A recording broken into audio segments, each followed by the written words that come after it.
last night, very late last night for you in Washington, D.C., in Ferguson, 2 police officers were shot, and thank goodness Thankfully, they're okay. They're at home now, and they're out of the hospital. And especially, you gave a beautiful speech in Selma last Saturday, talking about these very subjects, about civil rights, the past, the present, the future of civil rights. Does that make it especially painful for you when something like this happens? Obviously, we don't yet know what happened. Our thoughts and prayers are with the officers and their families, and thankfully, as you said, they're going to be okay.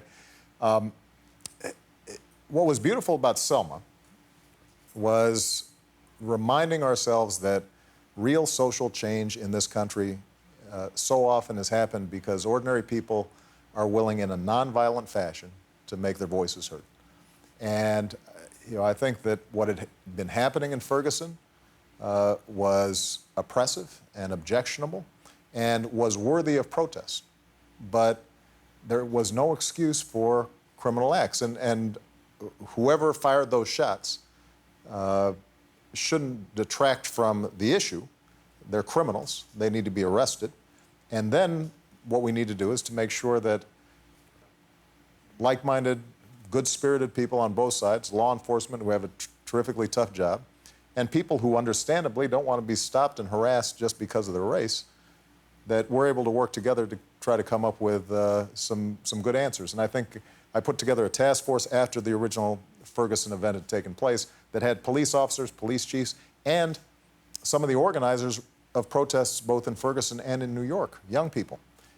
And they came up with some terrific recommendations and found that there's a lot of common ground. And what we have to make sure of is that the folks who disregard and disrespect the other side, people who resort to violence, that they're marginalized. And they set us all back. They do, yeah. They do. But they're not the majority. And in the same way that you can't generalize about police officers who do an extraordinarily tough job, overwhelmingly they do it professionally.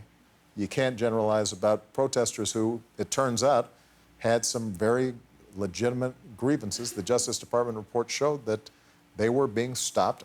African Americans were being stopped disproportionately, mainly so the city could raise money, even though these were unjust. And I can't imagine how frustrating that must be. I mean, I get crazy, and I'm not joking, about when I get like parking tickets that I feel are unjust, and to be put in a situation like that, I do really. Like, my wheels are not turned properly, and I feel like they're just trying to make money off of me. They're not obeying the spirit of the law. Well, and what was happening in Ferguson was you had city government telling the police department and that stop more people, we need to raise more money. Folks would get stopped, they'd get tickets, then they'd have to wait in line to pay it, take a day off work, folks would lose their jobs. In some cases, they were thrown in jail because they didn't have enough money for the fines. And then they'd get fined for that.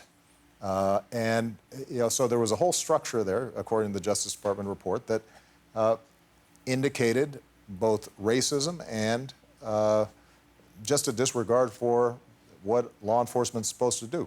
And as I said before, I said this at Selma, it is not unique, but it's also not the norm. And we've got to constantly, when we're thinking about issues of racial progress or any kind of issue, recognize that things get better, but there's still more work to do. And we shouldn't be complacent about the very real existence of problems out there, but we shouldn't despair and think nothing's changed. If people of goodwill, which is the overwhelming majority of Americans, are working together, these are problems we can solve. The President of the United States is here. We'll be right back.